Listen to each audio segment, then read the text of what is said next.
What is up, guys? Jarv here, back today, jumping into Destiny 2. Today is Friday, which means our friendly neighborhood trash collector Zer is back once again. He can be found over in the European Dead Zone, over by where the Seraph Tower event takes place, over in the Winding Cove, and you'll find him up on this cliffside just here. So let's have a little look and see what goodies he's got for us this week. Nice. Okay, so we've got the exotic engram, so we know how this works. So if you're filling out your collection and you have any missing exotics from that collection, then be sure to pick this up to fill that out. If you have a full collection though otherwise, then be sure to pick this up anyway for a random piece of gear which hopefully has a higher stat roll than anything that you currently have. Cool. Quick skim of the exotics in. So we have the Huckleberry as the submachine gun, the exotic weapon of the week. We have the 6th Coyote for the Hunter, the Crest of Alpha Lupi for the Titan, and the Skull of Dire Cara for the Warlock. Any consumables can be found here if you're still working on those, so the 5 of Swords, and potentially any invitations to the 9 at the bottom. Cool, so the Huckleberry then. So this, as I said, this is an exotic machine gun. It comes with the intrinsic trait Ride the Ball. There's an increased rate of fire and recoil while you're holding down the trigger. Kills with this weapon reload a portion of the magazine. Now this is, for me, one of the best SMGs in the game. I mean, some people will still say Recluse is probably that. This is an exotic, and with the Catalyst, this is immensely strong. In fact, the portion of the magazine that's reloaded is very high. I think it's the whole magazine, actually, with the Catalyst, and it's one of the best ones and most fun to use in the game.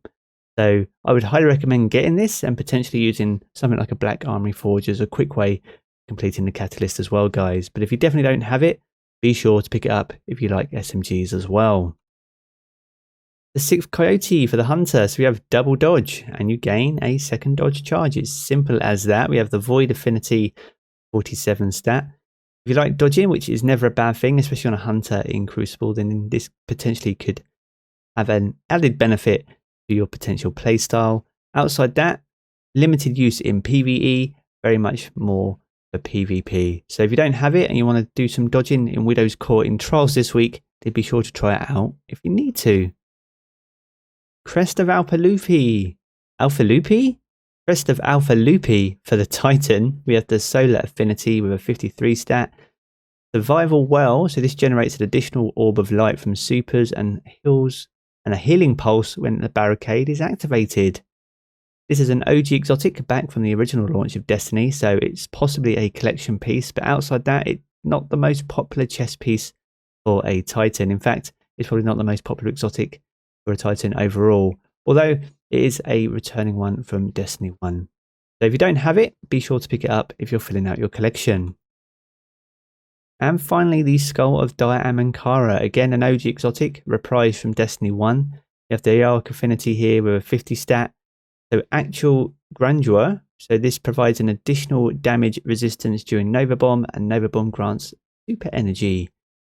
This used to be much more effective than it currently is because it did get a bit of a nerf, because the super, you could basically get the whole super back, especially in activities like the Reckoning, which is no longer the case, unfortunately, but it is still a very strong exotic for those Void locks out there. Maybe not up there with Nazareth Sin, but definitely worth a shout if you like Nova Bombs. So be sure to come grab it, guys, if you main a Warlock and you don't have it. There we have it. That is the rundown of Zer for this week. Our friend Cybertech is over here. Thanks for the dance. The Trials map for this week is, in fact, Widow's Court, so be sure to jump in and see Saint 14 in the tower should you need any bounties. If you have enjoyed the video, be sure to leave a rating down below. That super helps us out here on the channel. And if you're new around here, want to keep up to date with all the latest Destiny 2 content, then be sure to hit subscribe as well. I'm going to jump back into the game as always, and I'll catch you guys again very soon.